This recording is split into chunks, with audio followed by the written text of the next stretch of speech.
Samantala, makibalita naman po tayo sa supply ng kuryente lalo na sa Visayas area at sa napapaulat na pagtaas ng transmission rate.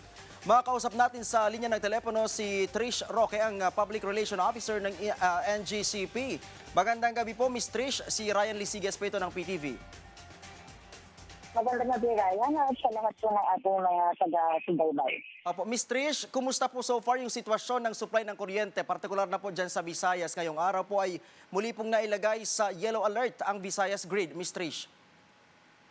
Yes, tama po kayo dyan. Naka-yellow alert po ang Visayas Grid magmula alas 5 ng hapon hanggang alas 10 ng gabi.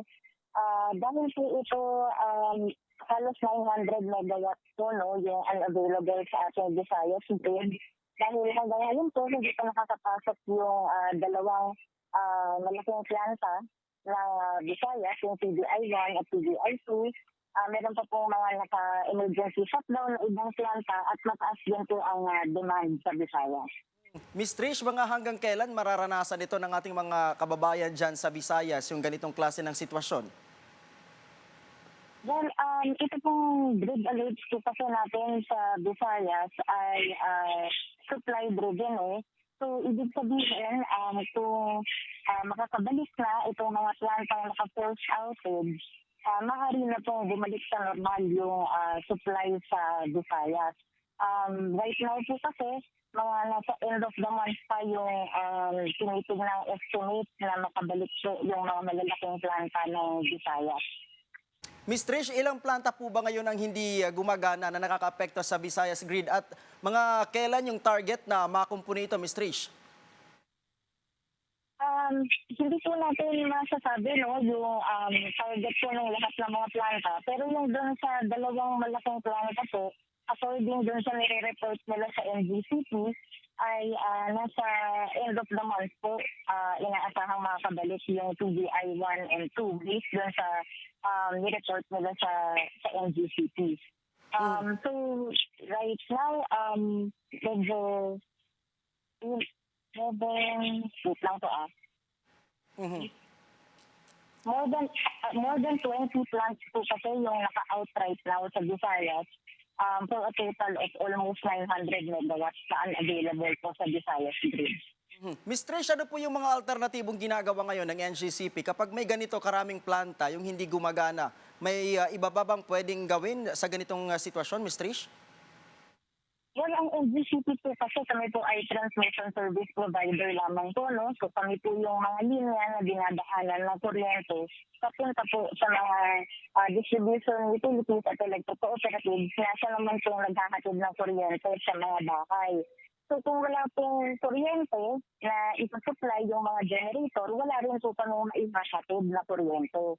So, yun pong mga generating plants po talaga ang kailangan makabalik na po sa lalong madaling panahon para po maibalik po sa normal yung sitwasyon sa Visayas. Ms. Trish, ito yung sunod ko na tanong, marami yung napaaray ko dito. Kumpirmado na po ba yung pagtaas ng transmission charge na makikita sa mga electricity bill ngayong buwan ng Agosto, Ms. Trish?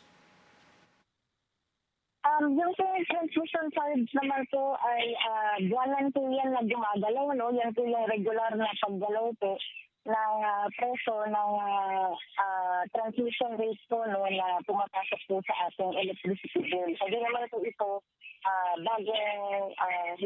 bagong singil. Ito po yung regular po na transmission rate po na nasa ating mga electric bills.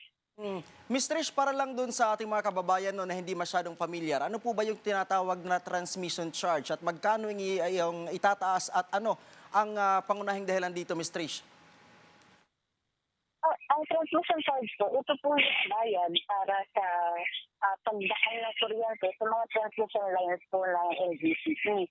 Kumbaga, ito lang po yung singil para din sa pangunahing serbisyo ng NGCP, which is yung pagpapadali po ng kuryente mula po sa mga generation companies, yung mga gumagawa ng kuryente, papunta po sa mga distribution utilities at electric cooperatives. Kasi naman po nagbababa ng kuryente sa ating mga households. Ms. Trish, magkano po yung aktual na epekto nito sa electricity bill ng isang typical na household? May estimate po ba kayo kung magkano yung posibleng idadagdag sa kanilang monthly bill, Ms. Trish? Depende po ito doon sa computation ng mga distribution utilities at electric cooperatives. So, magkakaiba po yan kasi depende po yan doon sa bill po ng mga distribution utilities. Halimbawa, iba po kasi yung bill ng Meralco doon sa bill po ng mga kooperatiba kagaya ng Asenco, sa Aklan, o kaya yung sa Samar, sa Saminco. So, magkakaiba po yan. Pero ang LGCT po kasi ay nasa 3% lang po ng ating electric bill. So, maliit na bahagi lang po ito ng ating electric bill sa buwan-buwan. Alright. Ms. Trish, siguro mensahe na lang para sa ating mga kababayan, partikular na dyan sa may Visayas area na nakakaranas ngayon ng pagganipis ng supply ng kuryente. Go ahead po.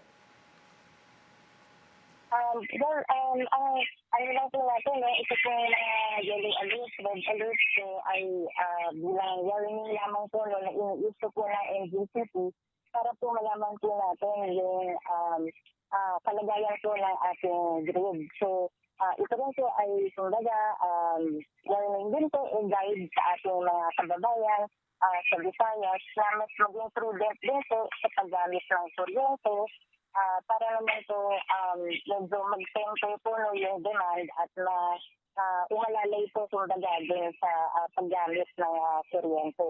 But let's assume po na ang LGCP po ay ating po mga transmission services ay maayos naman po, normal po ang ating mga linya.